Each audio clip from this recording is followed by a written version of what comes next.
Hello investors, नमस्कार। आप सभी का रिसर्च पैरित्रिक में एज यूजुअल स्वागत है। तो फ्रेंड्स, आज हम बात करेंगे बैंकिंग सेक्टर के दो बैंक्स यानी कि आईसीआईसीआई बैंक और एचडीएफसी बैंक के बारे में, क्योंकि अप्रैल का महीना है और ये वो टाइम है जब कंपनीज अपने जनवरी से मार्च क्वार्टर के रिजल्ट अनाउंस करती है। लेकिन इस बार एचडीएफसी और आईसीआईसीआई बैंक के सिर्फ फाइनेंशियल फिगर्स ही नहीं बल्कि साथ ही साथ डिविडेंड्स ने भी सबका ध्यान अपने तरफ खींच लिया है, क्योंकि 19 अप्रैल को ये दोनों बड़े प्राइवेट बैंक ने अपने क्वार्टर 4 फाइनेंशियल ईयर 2025 के रिजल्ट अनाउंस किए, जिसमें सिर्फ उनकी फाइनेंशियल हेल्थ ही नहीं बल्कि उन्होंने अपने शेयर होल्डर्स के लिए बम्पर डिविडेंड्स का भी अनाउंसमेंट किया है।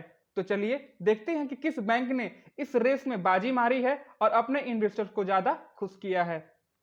अगर डिविडेंड की बात करें तो एचडीएफसी बैंक ने इस मामले में आगे निकल गया है, क्योंकि एचडीएफसी बैंक ने फाइनेंशियल ईयर 2025 के लिए 22 रुपए पर इक्विटी शेयर का डिविडेंड अनाउंस किया है। वहीं आईसीआईसीआई बैंक ने, जो देश की दूसरी सबसे बड़ी प्राइवेट लेंडर है, इसने 11 रुपए पर इक्विटी शेयर का डिविडेंड डिक्लेयर किया है। और इंटरेस्टिंग की बात यह है कि आईसीआईसीआई बैंक का यह डिविडेंड पिछले 10 सालों में सबसे ज्यादा है। अभी तक डिविडेंड की ऑफिशियल डेट अनाउंस नहीं हुआ है।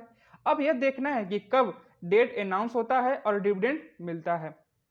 अगर पिछले कुछ सालों के डिविडेंड पर नजर डालें तो दोनों ही बैंक ने अपने शेयर होल्डर को हर साल खुश किया है, क्योंकि अगर आईसीआईसीआई बैंक के डिविडेंड को देखें तो फाइनेंशियल ईयर 2021 में 2 रुपए पर शेयर, फाइनेंशियल ईयर 2022 में 5 रुपए पर शेयर और साल 2023 में 8 रुपए पर शेयर और 2024 में 10 रुपए पर शेयर और आज यानी कि 2025 में 11 रुपए पर शेयर दिया है। और एचडीएफसी बैंक ने 2021 में 6.50 रुपए पर शेयर डिविडेंड अलॉट दिया था, 2022 में 15.50 रुपए पर शेयर दिया था, 2023 में 19 रुपए पर शेयर और 2024 में 19.50 रुपए पर शेयर और आज का साल यानी कि 2025 में 22 रुपए पर शेयर डिविडेंड दिया है।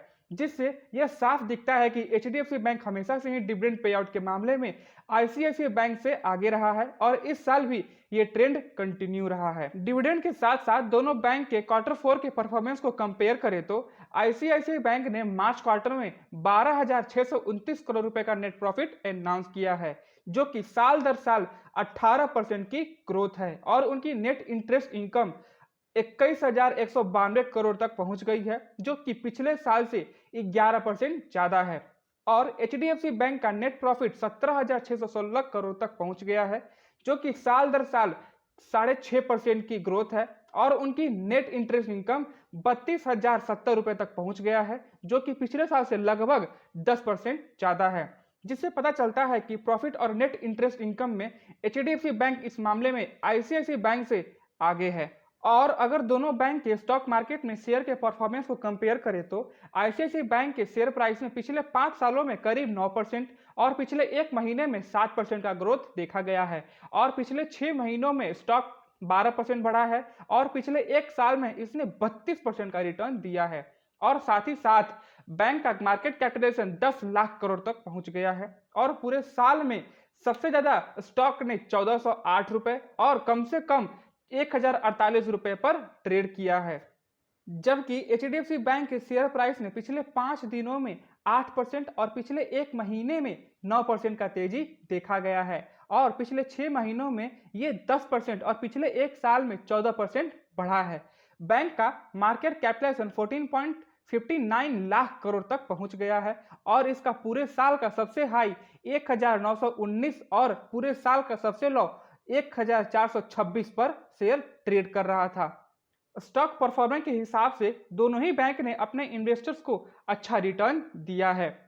तो दोस्तों, यह था आईसीआईसीआई बैंक और एचडीएफसी बैंक के क्वार्टर 4 फाइनेंशियल 2025 के डिविडेंड और परफॉर्मेंस का एक छोटा सा रिव्यू। डिविडेंड के मामले में एचडीएफसी बैंक ने बाजी मारी है, लेकिन दोनों ही बैंक ने अपने शेयर होल्डर को अच्छा रिटर्न भी दिया है। मार्केट में इनके स्टॉक का परफॉर्मेंस भी काफी पॉजिटिव रहा है। अब देखते हैं आने वाले क्वार्टर में यह बैंक कैसा परफॉर्म करता है।